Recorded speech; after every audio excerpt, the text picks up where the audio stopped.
Students, today I will start chapter number 5, Conservation of Plants and Animals of class 8th, second part. Threatened of biodiversity. Various species of plants, plants को बोलते flora and animals fauna, have become extinct in the last 2 centuries and there are many on that face the threatened of extinction. देखो बहुत सारे plants और animals जो है वो 2 centuries से एक्सटिंक्ट हो गए हैं, ख़त्म हो गए हैं, और बहुत सारी ऐसी स्पीसीज़ हैं जो फेस कर रही हैं एक्सटिंक्ट होने के लिए, ख़त्म होने के लिए वो फेस करनी है problem.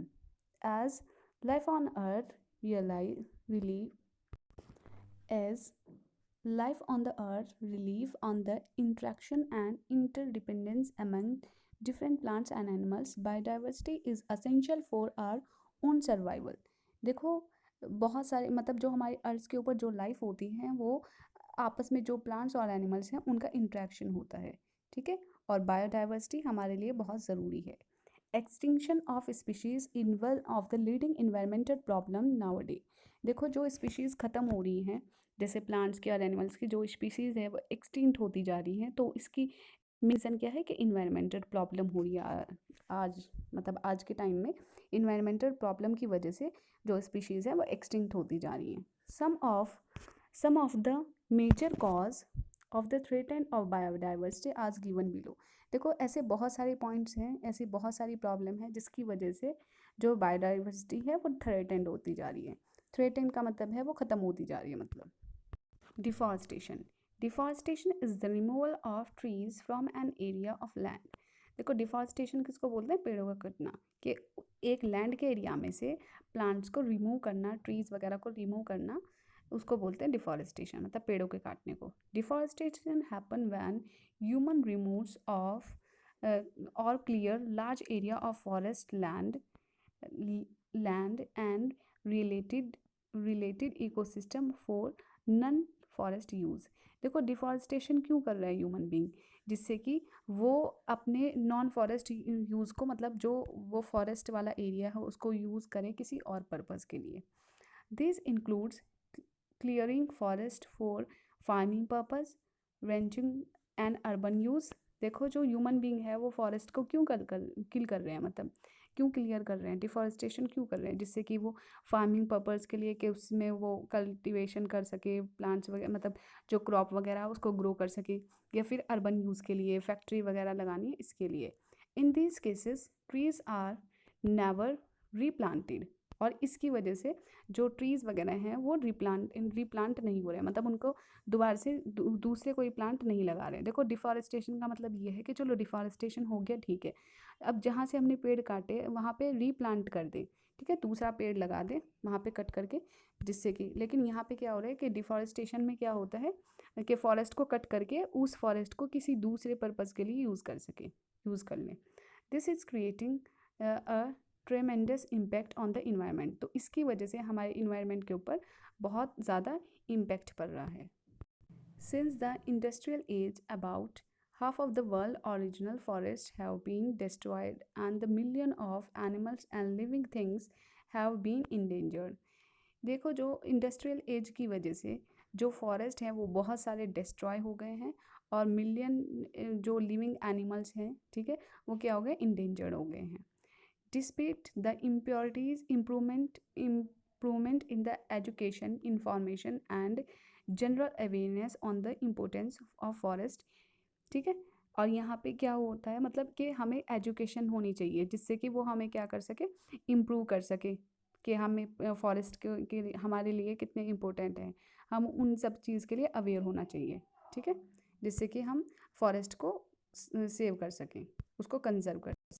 Deforestation has not reduced, and there are still many more communities and individuals who still destroy forest land for personal gain. देखो जो डिफॉरेस्टेशन हो रहा है, ठीक है, वो क्या कर रहे हैं, मतलब अपने पर्सनल यूज़ के लिए उसको क्या कर रहे हैं, डिस्ट्रॉय कर रहे हैं फॉरेस्ट वगैरह को. Why do human clear forest land? अब देखिए जो इंसान है वो फॉरेस्ट लैंड को क्यों क्लियर कर रहे हैं, मतलब वो डिफॉरेस्टेशन क्यों कर रहे हैं, पेड़ों को क्यों काट रहे हैं. ट्रीज आर कट डाउन देखो जो पेड़ काटे जाते हैं उसको बोलते हैं डिफॉरेस्टेशन। उसका कुछ रीज़न है। To be use, sold and exported as timber, wood और फ्यूल। ठीक है, उसको पेड़ों को कट करके उनको यूज़ किए जाते हैं, मतलब बेचा जाता है। ठीक है, या फिर उनकी जो लकड़ी है उसका फर्नीचर वगैरह बनाया जाता है, फ्यूल वगैरह में यूज़ होती है वो लकड़ी। To be used for farmer purpose such as grazing for living livestock और a large scale farming activities. ठीक है, अब दूसरा जो रीज़न है वो क्या है कि फॉरेस्ट को कट क्यों किया जा रहा है, जिससे कि वो फार्मिंग पर्पज़ के लिए यूज़ कर सके। ठीक है, और वहाँ पे फार्मिंग एक्टिविटीज़ को कर सके, कैरी कर सके। मतलब क्या है, जैसे कि क्रॉप वगैरह लगा सके, ये सब चीज़। To make room for human settlement and urbanization, this include making space for shelter, industrial and roads। और पेड़ों को इसलिए भी काटा जा रहा है जिससे कि वो ह्यूमन जो है वो अर्बनाइजेशन कर सके, सेटल कर सके। ठीक है, जिससे कि इंडस्ट्री वगैरह बना सके, रोड वगैरह बना सके, तो वो इसलिए भी पेड़ों को काटा जा रहा है, मतलब फॉरेस्ट वगैरह को काटा जा रहा है। To make room of for mining of minerals such as coal, petroleum and ore। देखो जो हमारा मिनरल्स वगैरह हैं उनका रूम बनाना, मतलब जैसे माइनिंग वगैरह होती है, मिनरल्स का रूम होता है, तो वो भी फॉरेस्ट को कट करके बनाया जा रहा है। In all the reason give above the tree which are cut usually very well developed tree that have taken many year to mature. देखो जैसे कि ये सब हमारे रीज़न बताए गए कि इन रीजंस की वजह से क्या हो रहा है, पेड़ों को काटा जा रहा है, लेकिन जो वो पेड़ हैं उनको डेवलप होने में, उनको ग्रो होने में, मैच्योर होने में बहुत साल लग जाते हैं। ठीक है, when they are cut they break down many young trees as they fall to the ground, leaving that area heavily degrade। देखो जब वो इतने पुराने जो पेड़ होते हैं, जब बहुत, क्योंकि काफ़ी टाइम लगता है, काफ़ी साल लगता है उनको मैच्योर होने में, बड़े होने में, डेवलप होने में। ठीक है, तो इसलिए जिस टाइम पे हम उनको कट करते हैं तो वो बहुत छोटे प्लांट को भी ब्रेक कर देते हैं। उनकी वजह से जो छोटे पेड़ होते हैं वो भी टूट जाते हैं, और यहाँ तक कि जो हमारा ग्राउंड होता है, ठीक है, क्योंकि जो ट्री की जो रूट होती हैं, जो जड़ें होती हैं, वो मिट्टी को अच्छे से होल्ड करके रखती हैं। तो जिस टाइम पे ये पेड़ को काटेंगे तो इसकी जो रूट है वो क्या कर देंगे, उस सॉइल को लूज़ कर देंगी, तो जो सॉइल है वो ढीली हो जाएगी, तो उसकी वजह से हमारा जो लैंड है वो डिग्रेड हो जाएगा। ठीक है, ख़त्म, बेकार हो जाएगा। उसके बाद है इफ़ेक्ट ऑफ डिफॉरेस्टेशन। अब क्या इफ़ेक्ट पड़ता है डिफॉरेस्टेशन की वजह से, अगर डिफॉरेस्टेशन हो, पेड़ों को काटे, तो उससे क्या इफ़ेक्ट होगा। Removal of trees lead to increased erosion of top soil by rain and water। देखो जिस टाइम पे हम पेड़ों को काटते हैं तो उससे सॉइल इरोजन होता है, मिट्टी का कटाव होता है, या तो पानी की वजह से या फिर हवा की वजह से। क्योंकि जो टॉप सॉइल होती है, देखो हमारे जो सॉइल की जो लेयर्स होती हैं 4 लेयर्स होती हैं। सबसे जो ऊपर वाली होती है वो होती है टॉप सॉइल, जो काफ़ी ज़्यादा फर्टाइल होती है। ठीक है, तो जो जो सबसे अच्छी जो लेयर होती है वो हमारी टॉप सॉइल होती है। उससे फिर नेक्स्ट होती है सब सॉइल, SUB, सब, SOIL सॉइल। ठीक है, फिर पेरेंट रॉक, फिर बेड रॉक। तो इसीलिए जो हमारी टॉप सॉइल होती है वो फर्टाइल सॉइल होती है। तो जिस टाइम पे हम पेड़ों को काटते हैं तो जो टॉप सॉइल है वो वाटर की वजह से या विंड की वजह से फ्लो ऑफ हो जाती है, और क्या बच जाती है, मतलब अनफर्टाइल सॉइल बच जाएगी फिर हमारे पास। This leads to land degradation and there is no growth of plant. अब देखो जब टॉप सॉइल जो है वो रिमूव हो गई, ठीक है, मतलब विंड की वजह से, वाटर की वजह से, तो जो वहाँ पे जो प्लांट्स है वो ग्रो नहीं हो पाएंगे, क्योंकि लैंड जो है वो डिग्रेड हो गया, ख़राब हो गया है। तो इस वजह से जो प्लांट्स वगैरह वो ग्रो नहीं होंगे। Over time, over time continue soil erosion, continuous soil erosion can convert the land into desert.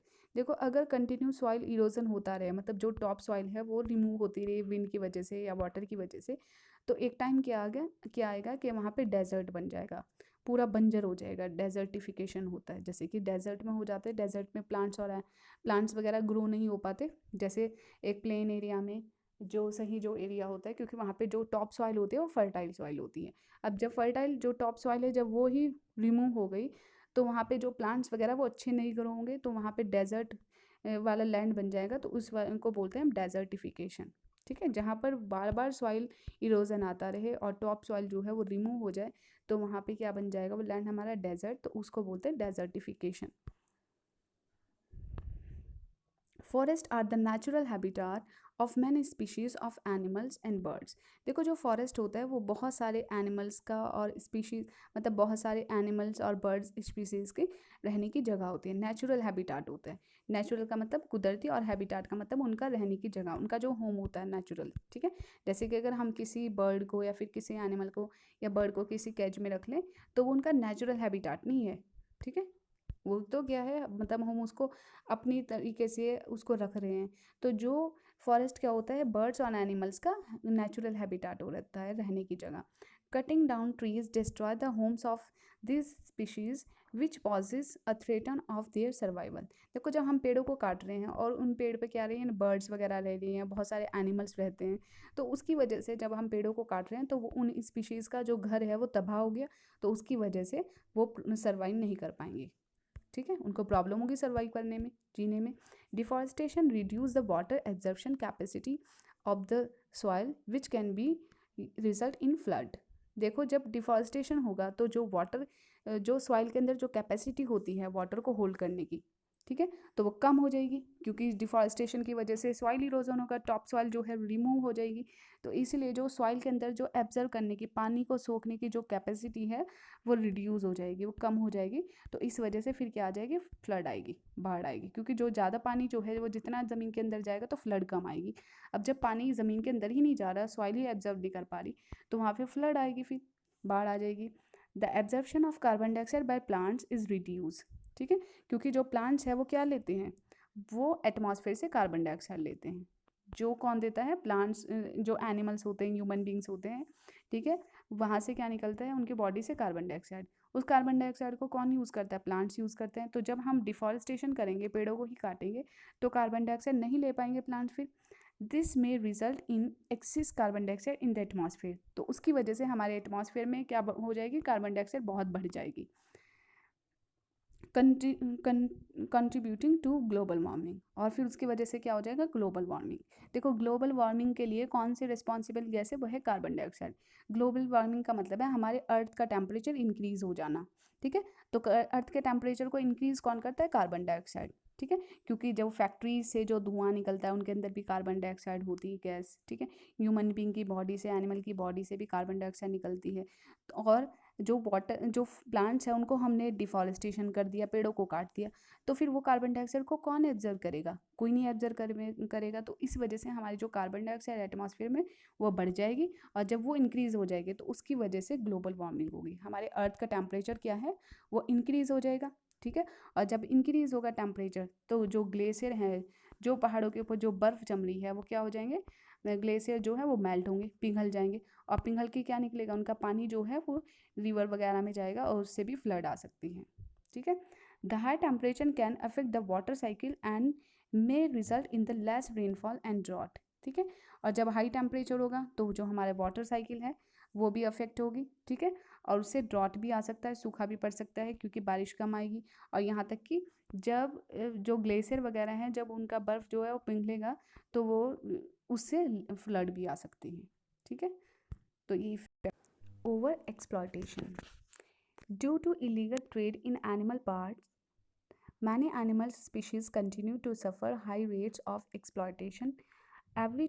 Even today, there is demand for rhino horns and tiger bones, furs, furs and tusks of several animals. ठीक है, जो animals हैं, क्योंकि उनको उनका जो parts है वो इलीगल ट्रेड हो गए हैं। ठीक है, मतलब उनको, मतलब हम क्या नहीं कर सकते, उनको हंट नहीं कर सकते। ठीक है, तो जो डिमांड है आज के टाइम में, जो डिमांड है जैसे कि हॉर्न्स वगैरह है, टाइगर के जो बोन्स है, ठीक है, जो दांत वगैरह होते हैं, सींग होते हैं, उनकी जो डिमांड है वो बढ़ती जा रही है बहुत सारे एनिमल्स की। The animals and are hunted although it is illegal. ठीक है, क्योंकि जो एनिमल्स है उनका हंट करना वो क्या है, इलीगली है। Illegal hunting of animals for their body parts is called poaching. ठीक है, मतलब जो एनिमल्स है उनको हंट करना इलीगली उनके बॉडी पार्ट्स के लिए, तो उनको बोलते हैं पोचिंग। मतलब जो एनिमल्स की जो बॉडी पार्ट्स की वजह से उनको हंट करना, उनका शिकार करना, तो उसको बोलते हैं poaching. That's all for today.